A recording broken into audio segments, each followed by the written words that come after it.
नमस्कार, कृषी जागर मराठीमध्ये मी यशवनी तुमचे मनापासून स्वागत करते। पाहूयात कृषी संबंधी महत्त्वाच्या बातम्या। Powered by steel India.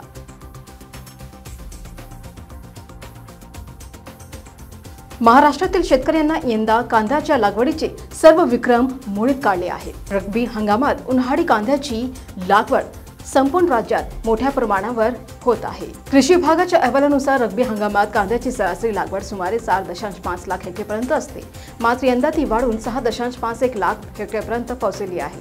या हंगामात शेतकऱ्यांनी कांद्याच्या लागवडीला विशेष महत्त्व दिले असून पारंपरिक पद्धतीवर मात करता नवा विक्रम प्रस्थापित केला आहे। अहवालानुसार मागील वर्षाच्या तुलनेत यंदा कांद्याच्या लागवडीस खालील क्षेत्रात 1,87,000 हेक्टरने वाढ झाली आहे।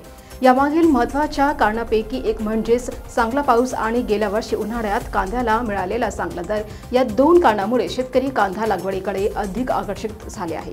नाशिक विभागात सर्वाधिक कांद्याची लागवड झाली आहे, त्यानंतर पुणे विभागाचा क्रमांक लागतो, तर तिसऱ्या क्रमांकावर छत्रपती संभाजीनगर विभाग आहे।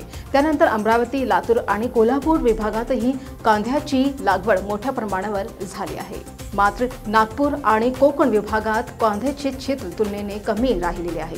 जिल्ह्यामध्ये पाहता नाशिक, अहिल्यानगर, पुणे, छत्रपती संभाजीनगर, बीड, धुळे, सोलापूर, धाराशिव, बुलढाणा आणि सातारा जिल्ह्यात सर्वात कांदा लागवड झाली आहे, तर रत्नागिरी आणि गोंदिया जिल्ह्यात याचे प्रमाण तुलनेने कमी राहिले आहे। कांद्याची लागवड ऑक्टोबर 2024 मध्ये सुरू झाली आणि फेब्रुवारीच्या पहिल्या आठवड्यापर्यंत सुरू राहिली।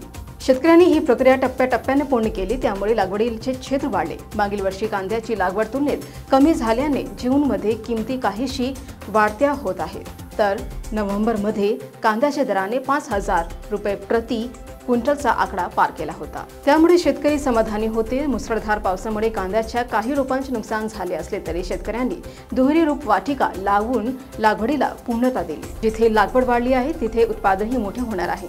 यंदा कांद्याची लागवड सरासरीपेक्षा 40% अधिक आहे, मात्र ती उशिरा झाली आहे। तसेच मागील वर्षाच्या तुलनेत उत्पादनात खर्चातही 10 ते 15% वाढ झाली आहे। तज्ज्ञांच्या मते कांद्याच्या उत्पादकतेवर, मागणी आणि पुरवठ्यावर मोठा प्रभाव पडेल।